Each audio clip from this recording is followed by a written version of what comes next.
दोस्तों, इस वक्त की बहुत बड़ी खबर सामने आई है। ये खबर सुनकर मोदी जी का गुस्सा भी फूट पड़ेगा, वो भी अपने ही लोगों पर। प्रधानमंत्री नरेंद्र मोदी जो लाल आंख दिखाने की बात करते थे अमेरिका और चाइना को, वो लाल आंख अपने ही लोगों को दिखानी पड़ जाएगी। आप भी सुनकर हैरान हो जाएंगे कि पीएम मोदी को राम मंदिर का हिसाब देने से इनकार कर दिया गया है। जी हाँ, मोदी जी ने हिसाब मांगा और चंपत राय ने साफ साफ मना कर दिया कि भैया नहीं बताएंगे, मोदी जी को कुछ भी नहीं बताया जाएगा। अब सवाल यह है कि कुछ बताया नहीं जा रहा है तो यही बता दीजिए कि छुपाया क्या जा रहा है। लेकिन बड़ी बात यह है कि जिसने जिम्मेदारी दी, जिसके साथ प्राण प्रतिष्ठा की, जिसके साथ आगे आगे रहे हर कार्यक्रम में, जिनकी तारीफों के पुल बांधा करते थे, जब उन्हीं को साइडलाइन कर दिया गया है तो किसी और की क्या ही जिम्मेदारी, किसी और की क्या ही हैसियत। दोस्तों, इस वक्त उत्तर प्रदेश में भाजपा की राजनीति बेहद नाजुक मोड़ पर खड़ी हुई है। लगातार भाजपा विपक्ष के निशाने पर है। लगातार ऐसे मामले सामने आ रहे हैं जो भाजपा पर सवालिया हमला कर रहे हैं। एक तरफ राम मंदिर का मुद्दा पहले ही गरमाया था, दूसरी तरफ लखनऊ के अलीगंज में हुए अग्निकांड में एक ऐसा खुलासा हुआ जिसने एक बार फिर से योगी सरकार पर कई सवाल उठा दिए। तो पूरा मामला क्या है, सब कुछ जानेंगे आज के इस वीडियो में विस्तार से, इसलिए वीडियो को पूरा जरूर देखिएगा। सलाम, नमस्ते, मेरा नाम फरीन अंसारी है और ये खबर आप द नेशन 360 पर देख रहे हैं। दोस्तों, आज इस वीडियो में आपको यूपी की मौजूदा राजनीति और यूपी की जनता के नाजुक हालात से जुड़ी 3 ऐसी खबरें बताने वाली हूँ जो आपके लिए जानना बेहद जरूरी है, क्योंकि यूपी में कुछ ही समय में विधानसभा के चुनाव होने वाले हैं और जनता को पता होना चाहिए कि उनके प्रदेश में क्या चल रहा है, उनकी सरकार क्या कर रही है, जनता के साथ क्या हो रहा है। सबसे पहले राम मंदिर ट्रस्ट से जुड़ी ये बहुत बड़ी और सनसनीखेज खबर जो है वो आपको देखनी चाहिए।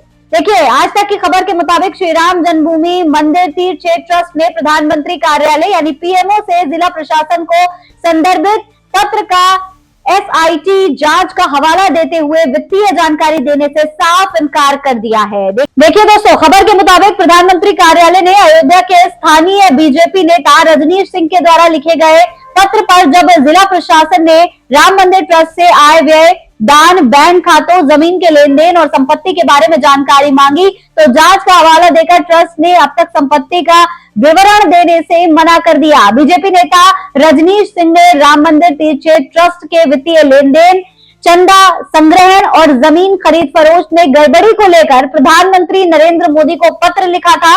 रजनीश सिंह ने पीएमओ से मांग की थी कि मंदिर ट्रस्ट को निर्देश दिया जाए कि वो अब तक के वित्तीय लेन देन और संपत्ति की जानकारी सार्वजनिक करे। दरअसल दोस्तों, राम मंदिर में चढ़ावा चोरी मामले को लेकर बीजेपी के स्थानीय नेता डॉक्टर रजनीश सिंह ने प्रधानमंत्री कार्यालय को 2 बार पत्र लिखा।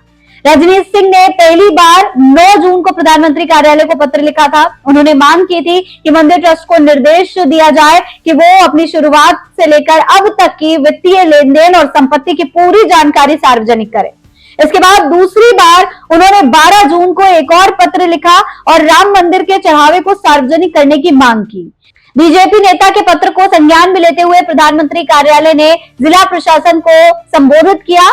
पीएमओ को मिली शिकायत के लिए अयोध्या जिला प्रशासन को भेजा गया। जिला प्रशासन ने इस मामले को लेकर श्री राम मंदिर ट्रस्ट से संपर्क किया। सूत्रों के मुताबिक 23 जून को अयोध्या के एडीएम विशुराज को लिखे एक पत्र में एडीएम इंद्रकांत द्विवेदी ने कहा कि उन्होंने पीएमओ द्वारा शिकायत में मांगी गई जानकारी के लिए राम मंदिर ट्रस्ट के चेयरमैन से संपर्क किया था। अयोध्या एडीएम इंद्रकांत तिवारी के मुताबिक चंपत राय ने ये कहकर कुछ भी जानकारी देने से मना कर दिया कि फिलहाल एसआईटी जांच चल रही है और जांच पैनल अभी जरूरी रिकॉर्ड और जानकारी इकट्ठा कर रहा है, इसीलिए अभी मांगी गई जानकारी नहीं दी जा सकती है। इस तरीके से साफ मना कर दिया गया। अब सवाल ये है कि चंपत राय छुपाना क्या चाहते हैं। चलिए, एसआईटी जांच चल रही थी, जांच एक साइड में चलती रहती, लेकिन जब प्रधानमंत्री की तरफ से इतना बड़ा सवाल पूछा गया है तब तो जवाब देना चाहिए, कुछ तो बताना चाहिए, थोड़ी बहुत जानकारी तो देनी चाहिए। लेकिन इनको पूरी तरीके से जवाब देने से मना कर दिया गया। अब जब प्रधानमंत्री को जवाब नहीं दिया जा रहा है तो फिर इन्हें कौन सा जवाब मिलेगा। देखिए, दूसरी बहुत बड़ी खबर यह है, सिंधी समाज ने 200 किलो चांदी की ईंटों की वीडियो जारी की है जो उन्होंने राम मंदिर अयोध्या को दी थी। सिंधी समाज अब सवाल पूछ रहा है कि ये ईंटें कहाँ गई हैं। देखिए, ये वीडियो है। क्या इनके सवाल का जवाब दिया जाएगा जब प्रधानमंत्री के सवालों का जवाब ही नहीं दिया जा रहा है। देखिए, सचिन गुप्ता लिखते हैं कि सिंधी समाज ने कुछ फोटो जारी किए हैं जिसमें वो राम मंदिर निर्माण के लिए 200 किलो चांदी की ईंटें चंपत राय को सौंपते हुए दिख रहे हैं। चंदा चोरी की खबरों के बीच सिंधी समाज अब ये पूछ रहा है कि ईंटें कहाँ हैं।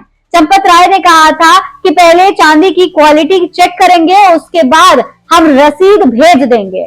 प्राप्ति रसीद आज तक मिली नहीं है। इतना बड़ा खुलासा, इतनी बड़ी बातें बार बार निकल करके सामने आ रही है, लेकिन कोई जवाब देने को तैयार नहीं है। वहीं अब दोस्तों खबर आ रही है कि सुप्रीम कोर्ट ने अयोध्या में श्री राम मंदिर में चढ़ावे की कथित गड़बड़ी की जांच की मांग को लेकर जो याचिका दायर की गई थी, उस पर जल्द ही सुनवाई की मांग की गई है। जस्टिस बीवी नागरत्ना की अध्यक्षता वाली पीठ ने कहा है कि जल्द सुनवाई की मांग को लेकर सोमवार को मेंशनिंग करेंगे। ये याचिका अधिवक्ता अजय कुमार राय और अधिवक्ता दिनेश कुमार यादव की ओर से दाखिल की गई थी।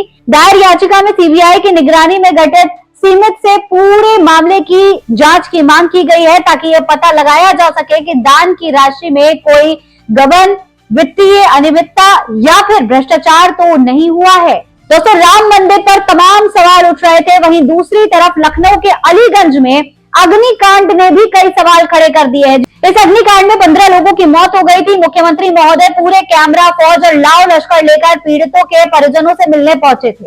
उस समय पीड़ित परिजनों में से एक ने कहा कि यहाँ की व्यवस्था सही नहीं है, इसीलिए ये हादसा हुआ। बाकी जगहों की व्यवस्था एक बार दिखवा लीजिए ताकि किसी और माँ का बेटा बेमौत न मारा जाए। हम भी बीजेपी सपोर्टर हैं, लेकिन महिला सरसर करती रह गई और गोदी मीडिया ने ऑडियो म्यूट कर दिया।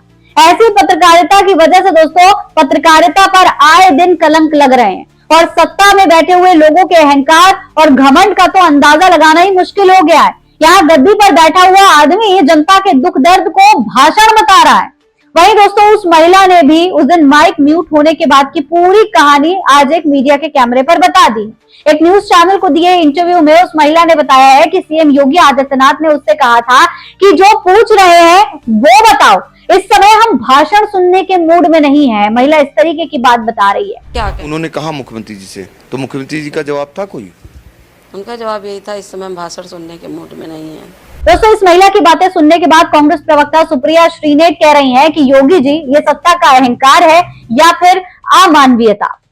तो दोस्तों इस तरीके से तमाम लोगों ने सोशल मीडिया पर इस मामले पर ट्वीट किया है। लोगों का कहना है कि अगर सरकार इस तरीके से लापरवाही दिखाएगी, जनता की बातों को भाषण कहा जाएगा, प्रधानमंत्री के द्वारा पूछे गए सवालों को इस तरीके से नकार दिया जाएगा, एसआईटी खुद गठित होगी, खुद जांच होगी, तो जनता कैसे विश्वास करेगी अपने सरकार पर।